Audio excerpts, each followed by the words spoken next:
What is Salary Cost Management Protocol?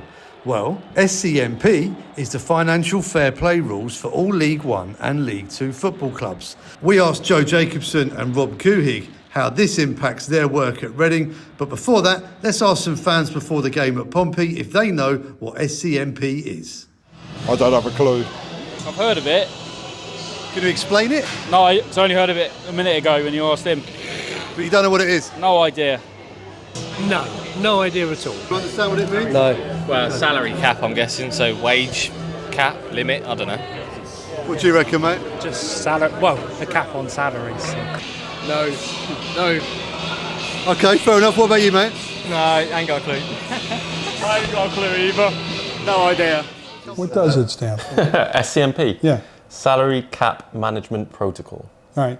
And the philosophy behind the salary cap management protocol is to keep clubs from overspending that which they produce. So, broad terms, there are 4 or 5 different categories that are analyzed.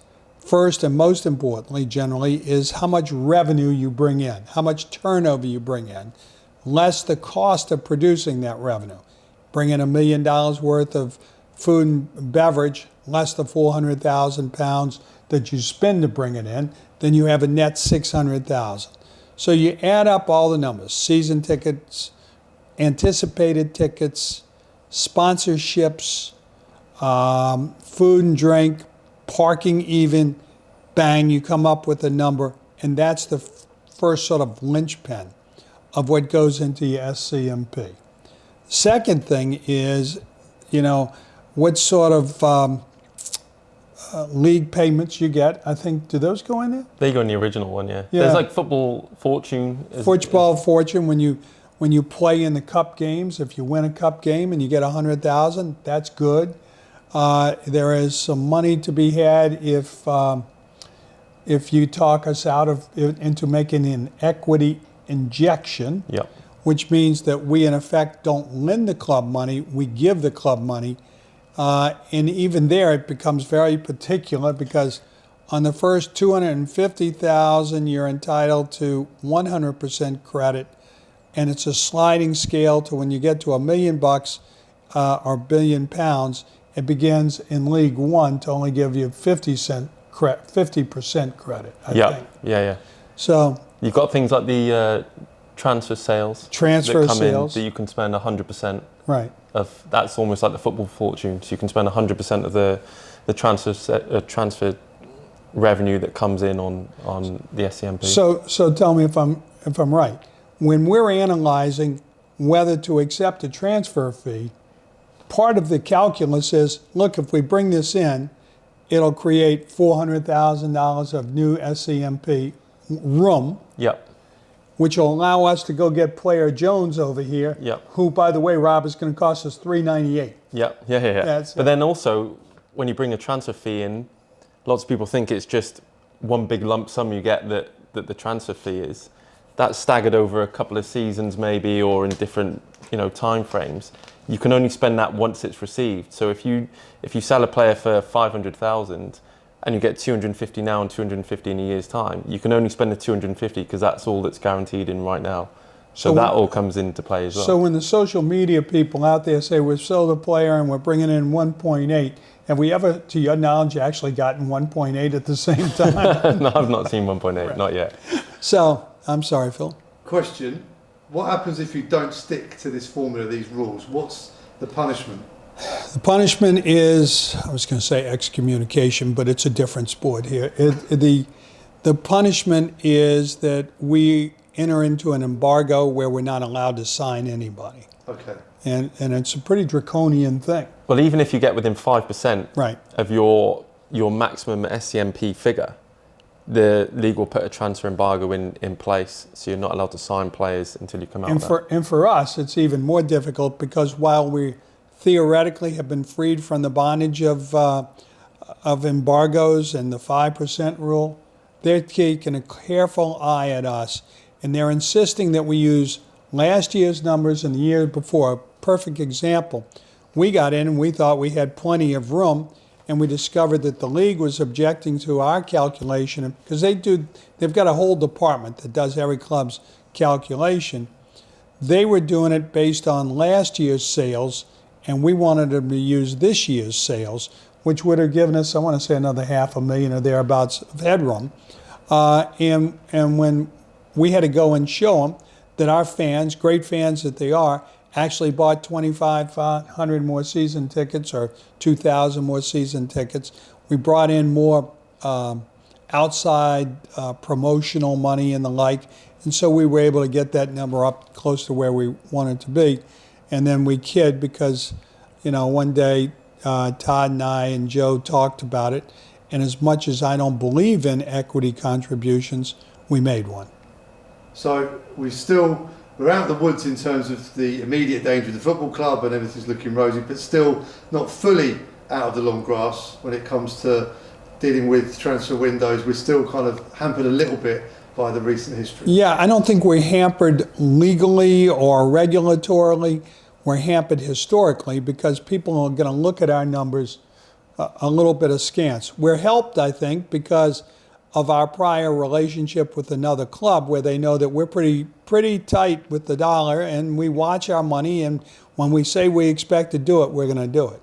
Rob, the situation, obviously, that it was a long, drawn-out deal to get into the club in the first place.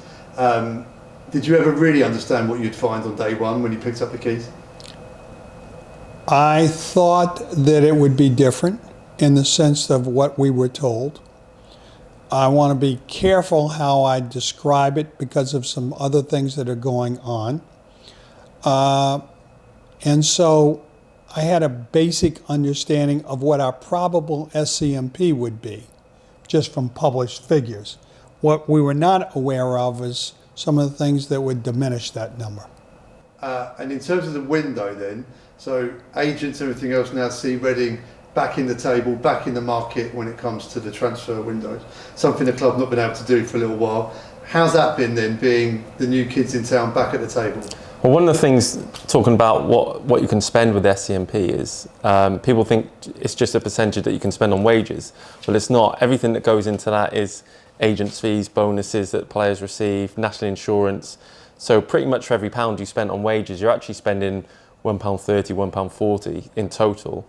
So at the start, that was a big learning curve for me, was knowing that, this is our budget, whatever it was at the start, and thinking that you can spend that on player wages. However, actually, you spend a lot less on player wages because of everything else that comes with it. So that's why we've spoken and changed that as we've gone along and things. So that, the agents now all of a sudden think, Reading's opened their doors and we can start to get some money out of them. But, with agents, they haven't been our best friends at time. They're necessary evil. Well, they're in time. business for themselves and theoretically for their clients. Of course, yeah. And look, the majority have been fine. They've been easy to work with. Some are more difficult than others, but if that comes part of it. If you want a certain player and you have to deal with a certain agent, but at times as well, we've dealt with agents who have just been difficult. So we've just walked away from the player, and that's on them. Sometimes it reflects, doesn't it? If you're a certain player and you're with a certain agent, then maybe you need to look at that as well. It's funny. We go through this and we feel hamstrung by it, but it really does serve a purpose, a utility of keeping people understanding what's the real financially sustainable number. And so we might have a one-off sale of a player. You only get that credit one time or when the money comes in. And so when we're coming up towards the end of the transfer window, the question we ask ourselves virtually daily is, how much headroom do we have? Knowing that the headroom is what allows us to sign it, but internally the headroom is also what allows us to know that we'll be running a sustainable ship.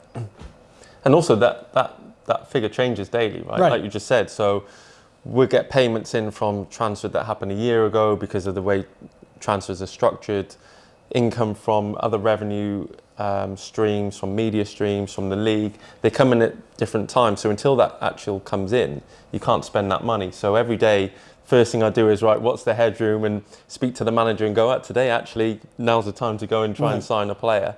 And Noel's been great with understanding the budget, and he's bang on with his thoughts on the budget. And look, we're in a healthy place at the minute, and if we wanted to go and sign a player today, then we can. It's there, but it's also about signing the right player. So you don't just want to sign someone for the sake of signing someone. You want to make sure they're the right one. Can I ask you a question? Of course you can, yeah. So who is the striker that we're going to buy who's going to break the salary cap? Fans obviously want to sign players and they want to spend money and see excitement on the pitch. We all do. But I guess if you do that incorrectly and break the rules, then Reading fans will feel this very deeply. You could be in a position where danger of losing the club, not being able to sign anyone at all. Is that right? Yeah, very much so.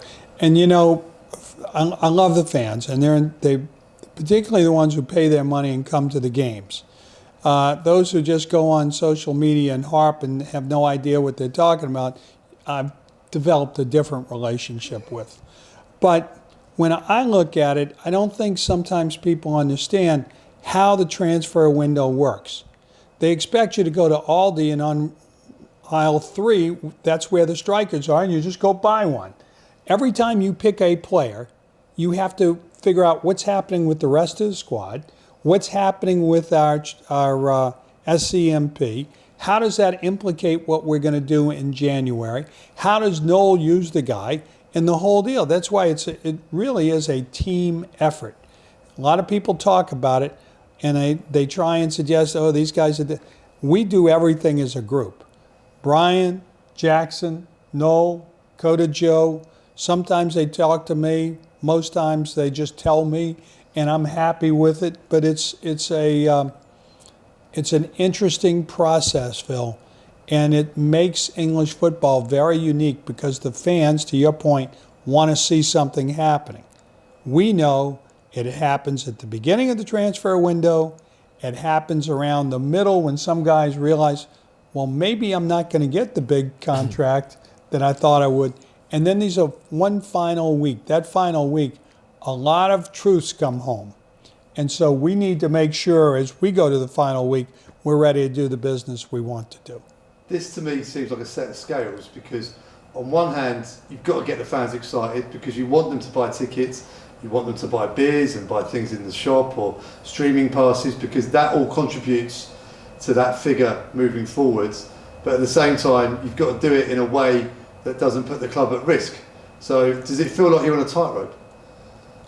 I think the more we learn, the less tightrope I feel. But I don't know about Joe. No, absolutely. And the more we're doing it and the more we're seeing where the ticket sales are at the minute, the merch sales, everything like that, the money that's coming in, the more we're getting a good kind of understanding of that, is the more then you can start planning in the transfer window of what you can spend and going to Rob and to Todd and saying, look, we may need to inject X amount of money coming up in a couple of weeks if we want to be where we want to be. So I think we're in a good place. I think we're understanding it. We knew this summer when we came in, there was 4 or 5 first team players that were under contract and had to offer out 25 contracts, sign 9 new players. And that's a good example. We looked at some first team guys and we knew we could keep them if we wanted to. But we also knew what our prospects were going forward and what money we would have to, in our mind, upgrade the position. So we had to make some decisions. One thing I will tell you is that this experience, we're dealing with, in some ways, funny numbers, and I don't mean that pejoratively, except maybe I do, from the past of trying to figure out what the real number is. The league is suspicious of our numbers. We are suspicious of our own numbers, so we've got 2 accountants in here checking every number all the time because we want to be right. But what I will tell you is by the time we roll into this time next year, no club will be as advanced as we are in knowing what we have, what we're spending on, but we'd probably still be sitting around with you saying, hey, Rob, I thought you were going to get us 2 more. So as we sit here today, the last game that Reading played was against Huddersfield at home. They spent quite a lot of money, as we know, early in the window too.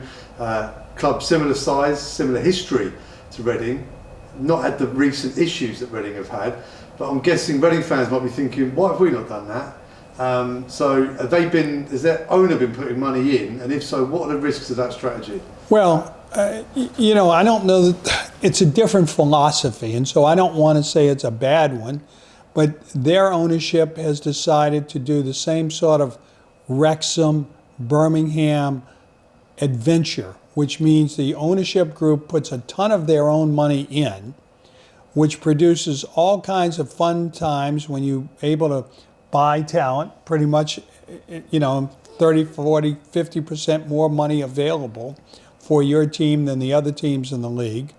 Last year in League One, the two top teams that were both promoted were head and shoulders, spending-wise, more than any other team in the league. The contrary part's also true. The two bottom teams in terms of spending were relegated. One of the issues that this league's going to have to deal with sooner or later, or you're going to have more Sheffield Wednesdays, or you're going to have more Readings and the like, is how do we get the competitive balance right and not just make this a plaything for people who are rich to come in and test their egos out. I think and I hope that there will be a solution to that, because it's too good a game to just turn over and make a toy for somebody, or to make an investment project, whether it's Huddersfield or Ipswich. They went out, to their credit, raised real money and said, here's our plan. And their plan was to get promoted to the Premiership. That's everybody's goal, but in my mind, that's not a real economic plan. What happens when that money either stops for whatever reason, where a decision, lack of interest, or the money runs out, or something happens in the world? What is the outcome of that? Let's see if you recognize any of these names. Bury, Macclesfield, Sheffield Wednesday,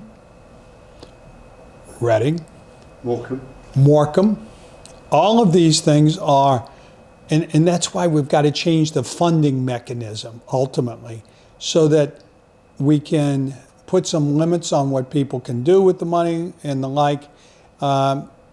Otherwise, it's just a game of Russian roulette until somebody says, hey, it was a lot of fun, but the wife and I have decided to go a different way, and I'm not putting any more money in. Joe, as a former player, you're on the other side of the fence now. Did you have any appreciation of this when you were sort of doing all your hundreds of league games as a pro? Did you, obviously you learned at the PFA when you did your business diploma and stuff like that. Did you have any idea about all of this? The rules have changed over the years. The SCMP rules have come in the last few years. I've been at previous clubs where I haven't been paid on time because of issues with the ownership and they having money issues and trouble. So it's not a new thing. Clubs have been struggling for a long time, and it feels like they talk about it, but whatever happens is that another rich owner comes along and puts a load of money in, and then everyone kind of plays catch up and tries to chase those. So until something changes, I don't think, with the rules, I don't think anything else will stop that. There's still plenty of people with, like Rob said, with big egos and deep pockets who are always willing to put money in and try their chance at getting to the Premier League, as it were. So yeah, as players, you do understand it. You see it all the time on social media, on the news about clubs. And as players, we've all had friends that have been at other clubs. There's people at Sheffield Wednesday I know that are going through stuff at the minute. So yeah, you're very, very aware of it. You hope that it doesn't happen to you, but when it does, you really feel it, and not just for yourself as a player, but the hundreds of people that work at these football clubs. They're the ones every day who most of them probably don't get paid as much as the players do, and they're the ones suffering a bit more. And I guess to give hope to this conversation as well, football isn't played on the balance sheet. It isn't always about who has the most money. You have to spend it wisely, and things can happen where teams who haven't got the biggest budget can do the great things. Leicester City, Wycombe Wanderers, you've got experience, both of you, of what happened there. So it isn't always just about the balance sheet, right? No, and it shouldn't be. And that's why we have to look at some alternatives. My problem is the correlation is getting closer and closer to the balance sheet than it should be. And instead, to be true blue to the fans, it ought to be getting more to how do we make all of these things competitive? How do we make it so that we prize your ability to go find a good player, not your ability to pay a better player, because we all know who the best ones are. To wind this back to the start of the conversation then, you were saying about the league was like, no, we're going to take last year's numbers. In 12 months' time, in 2 windows' time, you'll be dealing with your own numbers of this year, and hopefully with more headroom on this figure. But then equally, it's the work that's being done now off the pitch, so fans buying more food, more beer, having a better time at the stadium, spending more money whilst doing so, and that's contributing to that headroom for maybe January and next summer. Oh, well, ultimately, we have to do a new business plan in January time, so that will change as well. Before January, So they need that for January. So we'll see what we bring in the first half of the season, and that will adjust those figures anyway for what we can spend. And also going forward, you know, this summer we were a little bit reactive with what we could do because of the timing of the deal going through and things like that. So there's times where we're playing catch up a little bit, whereas going forward we should be able to plan better. We should have better kind of strategies in place to go into the transfer market. You know, you want to start thinking now, don't you, about the January and the end of the season and what's going to happen after that. So yeah, always thinking, always planning ahead, which almost puts you in a better stead better place going forward then.